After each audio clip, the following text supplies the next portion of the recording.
बाप एमएलए है, पुत्र कहीं ब्लॉक प्रमुख है जी, कहीं जो है विधायक है, उनकी पत्नी कहीं जो है ब्लॉक प्रमुख है, कहीं उनकी बिटिया ब्लॉक प्रमुख है। तो इसलिए इस पूरे ज़िले में परिवारवाद जो है हावी है, लेकिन उनके लड़के का जवाब देना मेरा मुनासिब नहीं है। मेरे पास तमाम कागजात हैं। अभी अभी मैं गुजरात से लौटा हूँ, वहाँ कार्यकर्ताओं से मुलाकात करने गया था। अभी जो है मैं निकालूंगा और आप लोगों के सामने मैं प्रेस कॉन्फ्रेंस करूँगा। देखो, भ्रष्टाचार भाजपा से बढ़कर के कभी नहीं है, कहीं नहीं हुआ। मैं ठेकेदारी करता था और 1991 में जब सरकार बनी है तब से कमीशन शुरू हुआ है। दोस्तों नमस्कार, मैं हूं अमरेश। आज फिर मैं मौजूद हूं अपने गृह जनपद गोड्डा में। फ्रेम में आप देख पा रहे हैं बैद्यनाथ दुबे जी हैं, समाजवादी पार्टी के लगातार 2 बार से पूर्व विधायक। इस समय गोंडा जनपद में भ्रष्टाचार के मुद्दों को लेकर के अगर कोई मजबूती से उठा रहा है सातों विधानसभा में तो बैद्यनाथ दुबे जी हैं। आपने एक फेसबुक पर पोस्ट डाला, हल्दर मऊ ब्लॉक प्रमुख को लेकर के आपने भ्रष्टाचार को आरोप लगाया और वो मामला इतना तूल पकड़ा, सोशल मीडिया पर इतना वायरल हुआ कि पूरे जिले में एक चर्चा का विषय बन गया। विधायक जी, क्या था मामला जरा?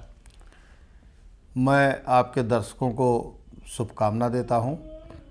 और मामला कोई नहीं है, जैसे हमारे विधानसभा में हल्दर मऊ ब्लॉक है, उसमें तमाम भ्रष्टाचार का काम हो रहा है।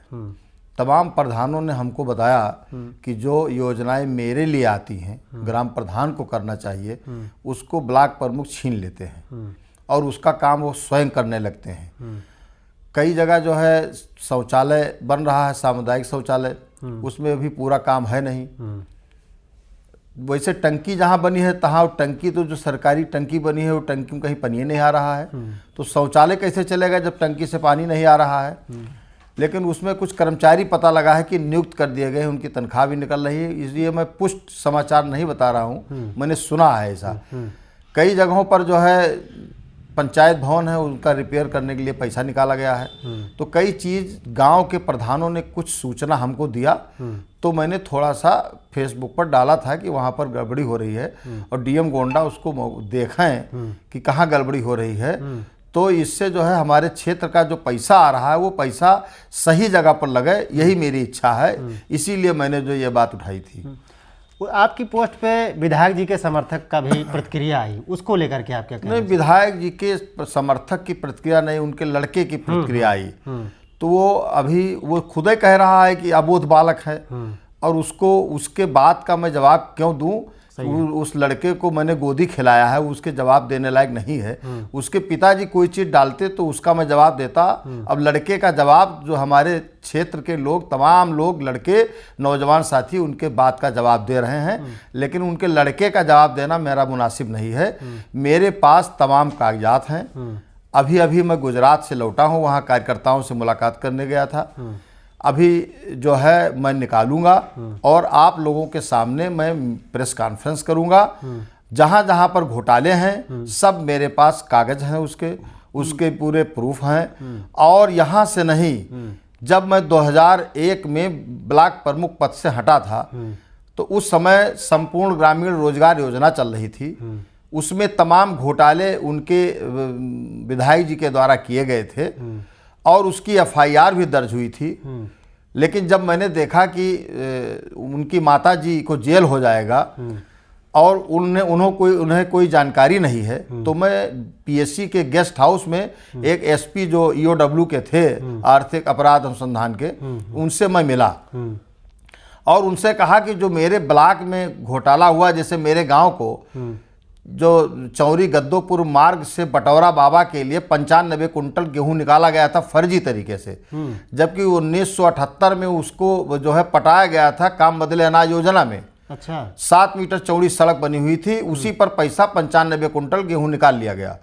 और मैंने देखा गद्दोपुर में एक पोखरा के निर्माण में 113 कुंटल गेहूं किरण सिंह, उन्हें गांव के कोटेदार हैं, उनके नाम अलाट हुआ था और उसको विधायक निधि में भी 1,18,000 रुपया जो है आवंटित हुआ था विधायक निधि में। तो उसका मैंने कंप्लेंट किया, कंप्लेंट में यह बात आई, फिर ये लगा कि वो जेल चली जाएंगी, तो मैं जा करके मुझे सहानुभूति हुई कि ऐसा काम नहीं करना चाहिए कि जो है बाद में कोई कहने लायक रहा है। तो मैं गया एसपी साहब से मिला और मैंने कहा कि उनके लड़कों की जानकारी होगी, उन लोगों ने जो काम किया होगा किया है। उनकी माता जी को कोई जानकारी, जो ब्लॉक प्रमुख मौजूदा है श्रीमती सूर्यकला सिंह जी, उनकी कोई जानकारी नहीं है। तो उन्होंने कहा कि आप लिख के दे दीजिए। तो मैंने उनके बारे में और राजा राम मिश्रा जो उस समय ब्लॉक प्रमुख वहाँ कटरा बाजार में थे, दोनों लोगों के पक्ष में लिख के दे दिया कि हम इनके विपक्ष में कोई कार्रवाई नहीं चाहते हैं। बल्कि उस समय जो मामले, जो प्रकरण आए थे, उसमें जो है कोटेदार जेल चले गए थे। एक बमड़ेरा का कोटेदार जेल गया था, या दउआपसिया का कोटेदार जेल गया था। तो वो लोग जेल चले गए थे, लेकिन मैंने कोशिश किया कि इस तरह काम नहीं करना चाहिए, तो वो मैंने काम नहीं किया। मैंने हर मौके पर जितना भ्रष्टाचार था मैं उजागर करूं, तो बहुत खिलाफ जाएगा जनमानस।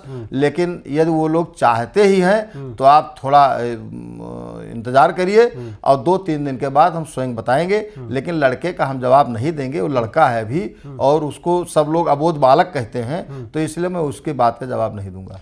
विधायक जी, प्रधानमंत्री जी और मुख्यमंत्री जी भी जीरो टॉलरेंस की बात करते हैं, भ्रष्टाचार मुक्त सरकार की बात करते हैं। आपकी पार्टी पे जो है लगातार भ्रष्टाचार का आरोप लगाते चले आए थे, क्या लगता है कि अब समीकरण बदल चुका है? देखो, भ्रष्टाचार भाजपा से बढ़कर के कभी नहीं है, कहीं नहीं हुआ। मैं ठेकेदारी करता था और 1991 में जब सरकार बनी है तब से कमीशन शुरू हुआ है। तो मैं पूरी तरह से जानता हूं, जो भ्रष्टाचार का आरोप हमारे ऊपर लगाते हैं, हमारे पार्टी के ऊपर कोई साबित नहीं हुआ। सीबीआई जांच हुई, माननीय राष्ट्रीय अध्यक्ष आदरणीय अखिलेश यादव जी के ऊपर भी सीबीआई जांच हुई, आदरणीय शिवपाल यादव जी के ऊपर भी सीबीआई जांच हुई, आदरणीय नेताजी के ऊपर भी सीबीआई जांच हुई। लेकिन जिस चीज़ के लिए सीबीआई जांच हुई थी, वो राशन के लिए कि उसमें जो है घोटाला हुआ, वो राशन का घोटाला बसपा की गवर्नमेंट में 2002 में जब सरकार बनी थी उसके और उसके बीच में हुआ था। तब भारतीय जनता पार्टी की सरकार थी और यहाँ पर जितने लोग जो है पदाधिकारी थे, जितने पंचायत के पदाधिकारी थे, सब भारतीय जनता पार्टी वाले थे और सब फंसे और सब वही लोग जेल गए। हमारे पार्टी का कोई जेल नहीं गया, हमारे पार्टी के लोग कोई लिप्त उसमें नहीं था। यानी आपका कहने का मतलब ये है कि भ्रष्टाचार केवल सपा पे लगता है, लेकिन असली भ्रष्टाचार भाजपा वाले करते हैं। मैं इसलिए कह रहा हूं कि बाप एमएलए है, पुत्र कहीं ब्लॉक प्रमुख है जी, कहीं जो है विधायक है, उनकी पत्नी कहीं जो है ब्लॉक प्रमुख है, कहीं उनकी बिटिया ब्लॉक प्रमुख है। तो इसलिए इस पूरे जिले में परिवारवाद जो है हावी है और बाप एमएलए है, पुत्र और पुत्री और पत्नी और भतीजा जो है ब्लॉक प्रमुख है, दोनों मिल करके वही काम विधायक निधि से होता है, वही काम ब्लॉक से हो जाता है। पूरी तरह से जनपद में भ्रष्टाचार पूरी तरह से फैला हुआ है। दवाई जो है चिकित्सा नाम पर कुछ है नहीं, कोई मशीन है नहीं, जिसको अभी जहाँ कहीं मारपीट हो जाती है तो यहाँ से लोग रेफर होकर के मेडिकल कॉलेज जाते हैं, वहाँ पर अपना पैसा कौड़ी दे करके वो धारा भी बढ़वा लेते हैं। और यहाँ पर कोई मशीन, एक्सरे की मशीन, एमआरआई की मशीन और किसी चीज़ की जो है सीटी स्कैन की मशीन नहीं है। दवाई की स्थिति यह है कि एक ही दवाई सारी मर्ज के लिए है। तो स्वास्थ्य विभाग पूरी तरह से हाँफ रहा है, क्योंकि जो है योगी जी की और पाठक जी की जो मंत्री हैं इसके, उनकी पटती नहीं है, तो हो सकता है इसलिए हाँफ रहा हो। शिक्षा विभाग हाँफ रहा है, शिक्षा विभाग में टीचर है नहीं, टीचर भर्ती किए गए, वो जो टीचर जिन लोगों ने एप्लीकेशन दिया, जिन लोगों ने फार्म भरा वो लोग नहीं पास हुए, जिन लोगों ने फार्म नहीं भरा वो लोग पास हुए। और आपने सुना होगा कि इलाहाबाद में कापियां जला दी गई, इसलिए कापियां जला दी गई कि उसका कोई प्रूफ न रहे। तो अध्यापक नहीं है, अध्यापक न होने के कारण स्कूल बंद हो रहे हैं, तो इसलिए शिक्षा विभाग पूरी तरह से हालत स्थिति खराब है। और जनमानस में पूरी तरह से जिस तरह खाद किसानों को मिली नहीं, डाई खाद का पता नहीं है, बीज मिलने वाला नहीं, सरसों का बीज मिलना चाहिए, इस समय सरसों बीज अभी आया नहीं।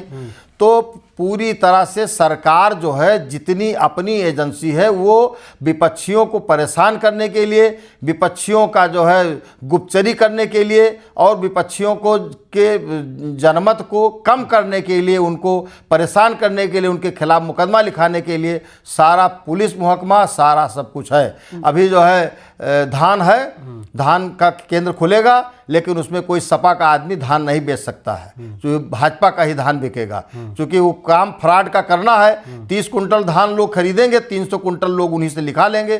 तो ये काम जो है भारतीय जनता पार्टी पूरी तरह से किसान विरोधी, नौजवान विरोधी, छात्र विरोधी, कर्मचारी विरोधी, ये भारतीय जनता पार्टी की सरकार है और निश्चित रूप से ये जाने वाली है, ये आखिरी समय इसका है। बहुत बहुत धन्यवाद। तो अभी आपने देखा बैजनाथ दुबे जी थे, समाजवादी पार्टी के पूर्व विधायक हैं और इस समय कटरा बाजार को लेकर के काफ़ी मुस्तैदी से मैदान में उतर चुके हैं। और जैसा कि आपने आरोप लगाया है और ये भी विधायक जी बिल्कुल दावा कर चुके हैं कि बहुत बड़ा खुलासा होने वाला है, मीडिया के माध्यम से जल्द ही प्रेस कॉन्फ्रेंस करेंगे। तो कहीं ना कहीं गोंडा जनपद खासकर कटरा बाजार की राजनीति में कुछ बड़ा भूचाल आने वाला है। आप लोग दिल थाम के बैठिए, बहुत जल्द हम आपको इसी चैनल के माध्यम से उपलब्ध कराएंगे। जय हिंद।